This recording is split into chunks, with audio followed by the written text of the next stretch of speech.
On va écouter précisément un de ces députés européens qui ont voté contre la résolution demandant la libération de Raif Badawi.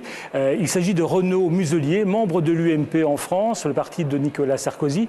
Tous les députés français de droite ont d'ailleurs voté contre cette résolution. Et pourtant, quand on demande à Renaud Muselier s'il est pour la liberté d'expression, il répond « Gagner, je vous dis oui, c'est essentiel ».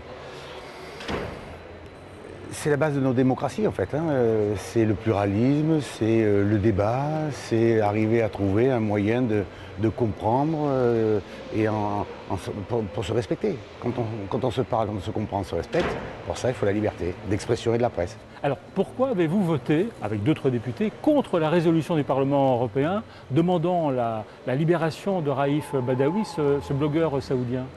Je suis pour la libération de Badawi, qui est le blogueur saoudien qui a une liberté d'expression, avec une expression très, très modérée en plus hein, sur son blog dans ce pays d'Arabie Saoudite, parce que quand vous regardez de plus près la résolution, vous découvrez à ce moment-là qu'il y a non pas simplement la liberté d'expression et la liberté demandée pour le blogueur, mais vous avez l'assimilation de l'Arabie Saoudite en État islamique.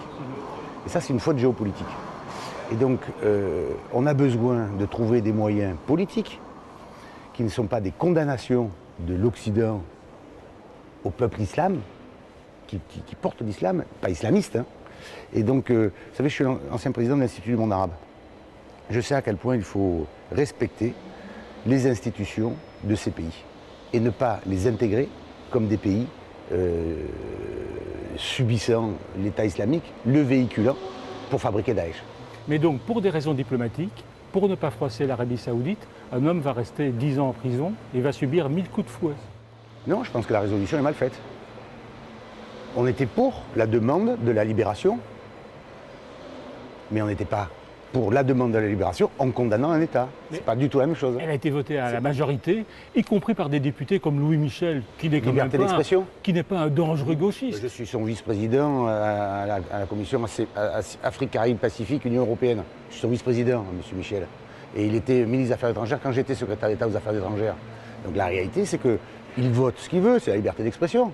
Et je peux quand même condamner quelque chose qui me déplaît, parce que j'estime, ou nous estimons, nous, dans la délégation française, que attaquer l'Arabie Saoudite est une faute politique. On peut attaquer l'Arabie Saoudite parce qu'il y a des défauts pour les libertés des droits de l'homme. C'est pas un débat. Là, c'est pour quelqu'un en particulier. Mélangeons pas les deux. Et l'amalgame est une faute politique. Vous êtes médecin. 1000 coups de fouet. On peut mourir après combien de coups de fouet? Je sais pas, je les ai jamais pris. J'en ai jamais soigné dans les hôpitaux français. Heureusement. On peut mourir au premier hein, si on est en mauvaise santé. De toute façon, dès le premier, c'est condamnable.